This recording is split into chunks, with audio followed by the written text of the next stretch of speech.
Hey, what's going on? Using my story. Once again, it's me, Samuel. Just want to come in here today and just have a really quick video with you guys and just go over some things. So before we even get started, as you guys can see to my left, we have 100,000 subscribers. So first off, just let me say thank all of you who have subscribed.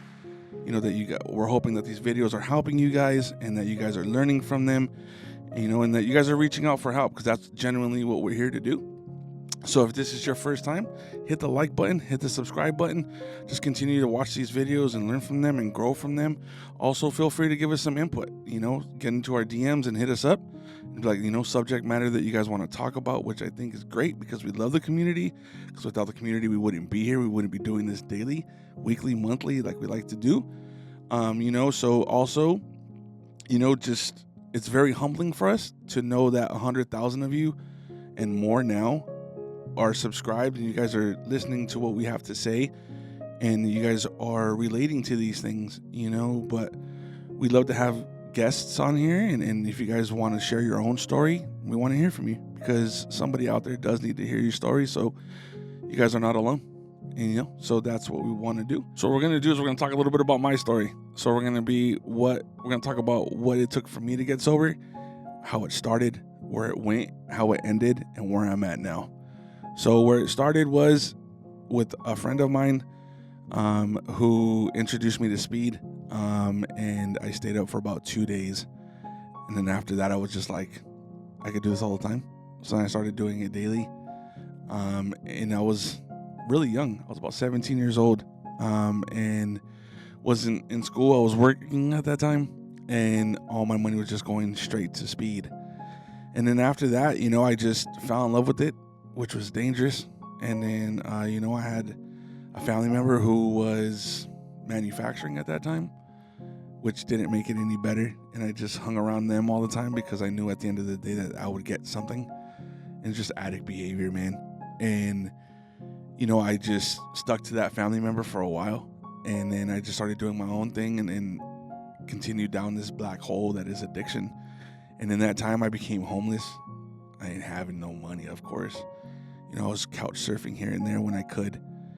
Seeing people when I could. Was avoiding my kids, was avoiding their mom at that time. And I was just stuck in this spiral that was like horrible now that I think about it, because it's like you think about where you were and where you are now is night and day. And so in that time frame, being a dad wasn't a priority for me. Being a son wasn't a priority. Being a brother wasn't a priority. The only priority that I had was when I was going to get high again. And having that type of priority in your life is devastating, not only to yourself, but also to the people that are around you. And at that time, of course, we're not thinking straight, and we're not doing things the way we feel, not the way that we feel, but the way that we should be doing things. So I didn't think about, my dad was sick. I didn't think about my mom and what she was going through. I didn't think about my sisters. I didn't think about my brothers. Most importantly, I didn't think about my own children, because I was ashamed, and I knew that in the back of my mind, I was like, man, I can't even see anybody like this, because I wasn't the person that I am today.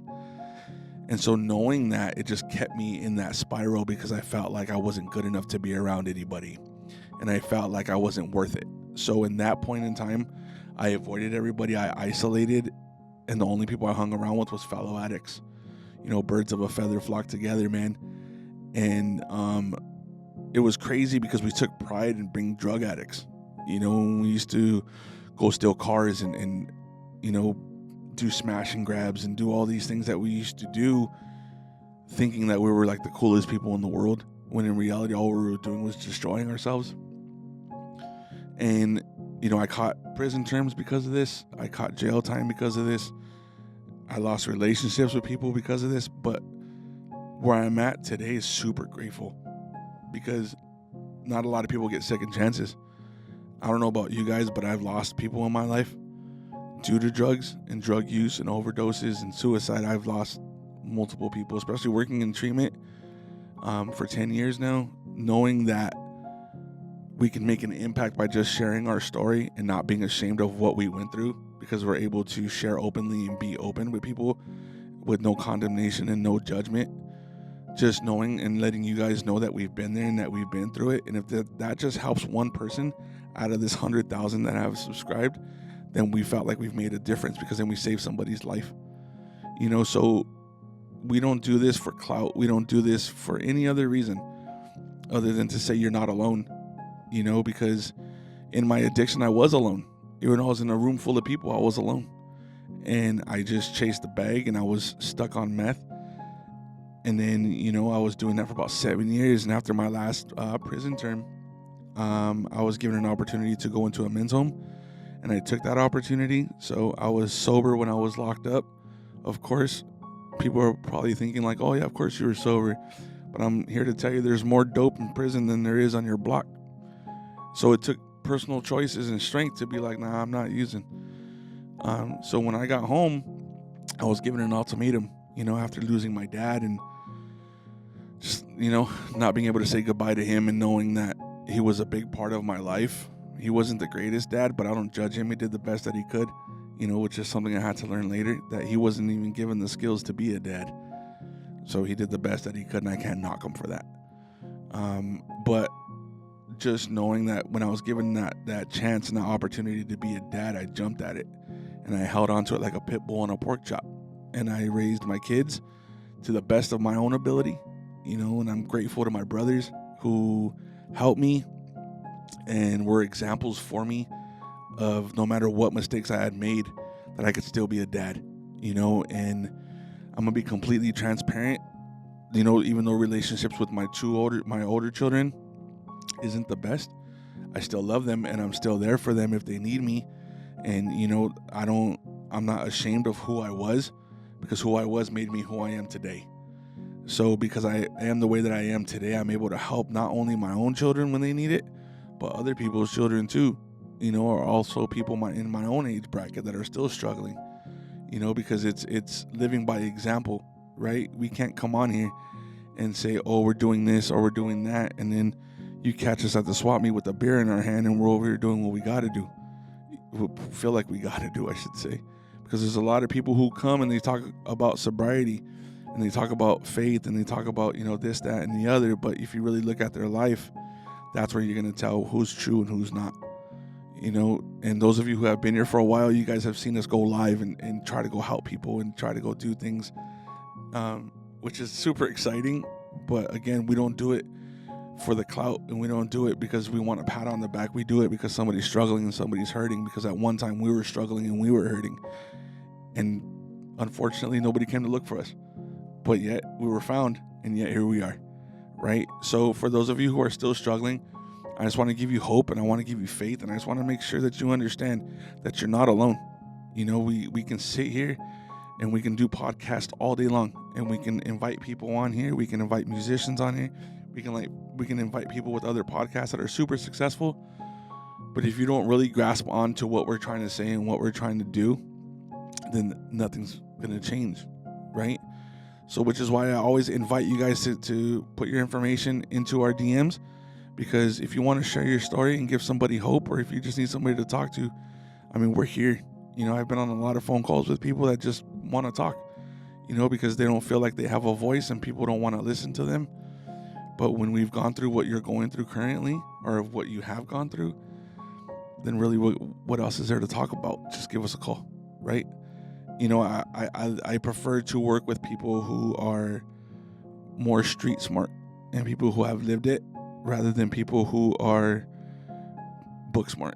And that's just my own personal opinion, right? Because I had this one person one time tell me, oh, I've been through it. And I was like, oh yeah, well, what did you do? What was your DOC? And they're like, well, what's a DOC? And I was like, bro, like, you're trying to have a conversation with me, and you ain't never even been in the trench of life, you know. And it's nothing against them, no knock against them, but we don't want to say, hey, you know, we've been there and we've never been there. I'm not gonna tell you that I was addicted to heroin. I wasn't, you know. I was addicted to meth and to speed, and I had a lot of mental health issues. I was depressed. I had anxiety. I had a lot of suicidal ideation, homicidal ideation. I was a very hateful, angry, misguided person. And I was never willing to help people when I was in my addiction. If it wasn't beneficial for me, then I didn't want to have nothing to do with you. And that's just the reality of who I was. But today, I'll give you the shirt off my back. I'll give you the shoes off my feet, you know, because people need help, you know, and it's like real easy for anybody and everybody to go back to where they were if you ever lose the thought of where you were. Like, if you don't remember the trench and you forget about the trench, it's just a matter of time till you end back up into the trench, because you're not humble. You got to stay humble. That's the key of life, is staying humble, and staying open to a support system, bringing correction and bringing information to you and bringing direction to you. As a man, that's super hard and super difficult to do, and it's another coping skill that has to be learned, because as men, we want to believe that nobody can tell us anything because we got it all figured out. A man once told me, when I was asking, well, I don't even know how to be a dad. How can I be a dad? And what he told me was funny, but it makes sense in a way. He said, being a dad is like jumping into a pool not knowing how to swim. You just jump in and you figure it out. We're all going to make mistakes, but that just doesn't apply to parenthood. That applies to life. You don't know where life's going to take you if you're not willing to step out, right? So don't let whatever thought you may be having, like, I'm fine, I got it figured out, I'm going to be okay, I don't need anybody, I don't need anything. What harm is it going to be for you to reach out? It's not going to cost you anything. What do you have to lose? Nothing. But what do you have to gain? That's the question you really have to ask yourself.